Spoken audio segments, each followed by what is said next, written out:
Back in 2011, I was living in Malaysia and I was living in my own house. I had a friend come over from Canada and we were just having a housewarming party when I was upstairs showing my friends my new house.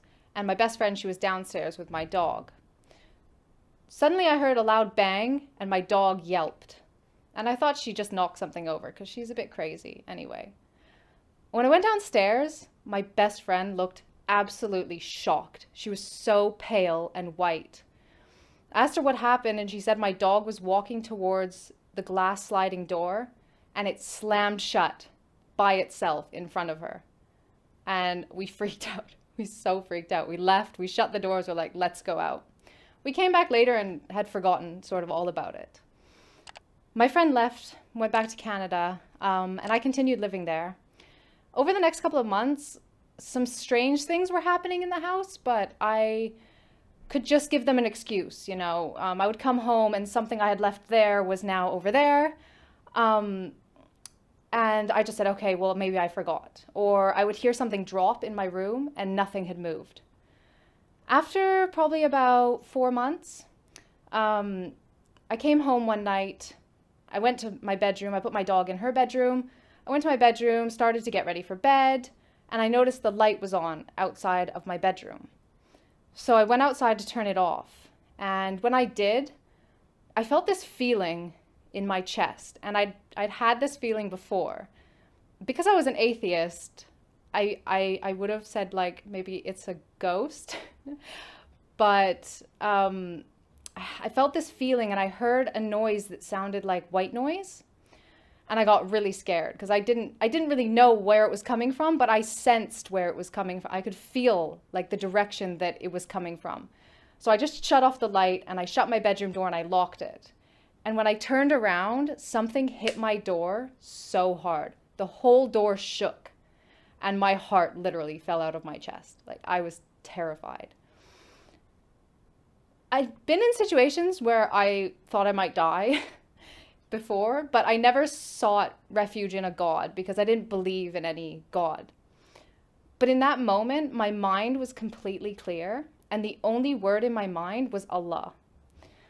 So, against my natural judgment, I said to myself, Allah, if you're there, protect me because I don't know what this is and I don't know what it wants from me.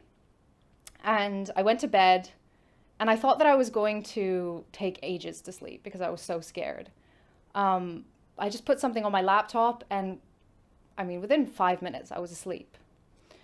The next morning I woke up and I'm a pretty logical person. So what happened the night before was really logical for me. And so I sat on the side of my bed and I kind of thought about the whole situation. And I did what I guess you would call make dua. I prayed in a way, and I just kind of had an honest conversation. And I said, Allah, I'm 21 years old. I've been an atheist for my whole life. If you want me to be Muslim, then guide me because I'll never find my way on my own. And so after that, I really felt this pull to learn about Islam. And so I started asking people, what does Allah teach? Why do you pray? What are you afraid of? And I started to like beta test Islam in my life. So if I got taught that Allah teaches patience and Allah loves us to be patient, I would implement that in a traffic jam when I feel so impatient with the person in front of me.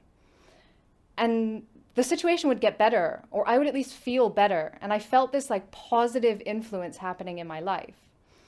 So I went to France in April for work, and I actually stopped drinking while I was there. And this was months before I even thought about really converting. And I feel like these were baby steps that Allah was putting in my life to make it not such a big change when I finally decided to make the decision that He knew I would make eventually. So it was coming to Ramadan, and I know all of my Muslim friends back then were very Muslim in Ramadan. Even if they weren't very Muslim the rest of the year, in Ramadan they practiced everything. So I said Ramadan is a good time to see what it's like to really be a Muslim, because my character is if I do something, I do it 100% or I don't do it at all. So I printed out a piece of paper that taught me how to pray.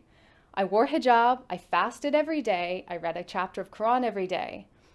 And it must have been about halfway through Ramadan that, and halfway through the Quran, that I realized I didn't want to die tomorrow and not be Muslim. And I truly believe that if I hadn't converted to Islam and died, then I wouldn't be going to Jannah. So I Googled, how do you take your Shahada?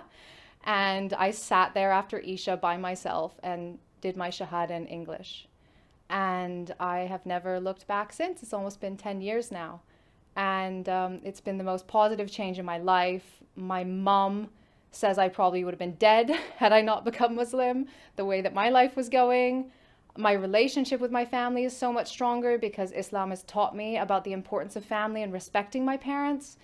And just everything in my life, just this sense of happiness that never goes away, even in sad times, because you know that this life will finish and it's not the purpose. You know, the purpose is to live this life as the best person you can so that you can live eternity in the best place, inshallah.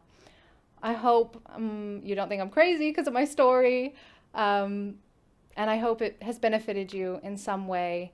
And make sure you like and subscribe so that you can see more of my thoughts and videos that I'll be coming out with soon. Jazakallah khair for tuning in and listening this long.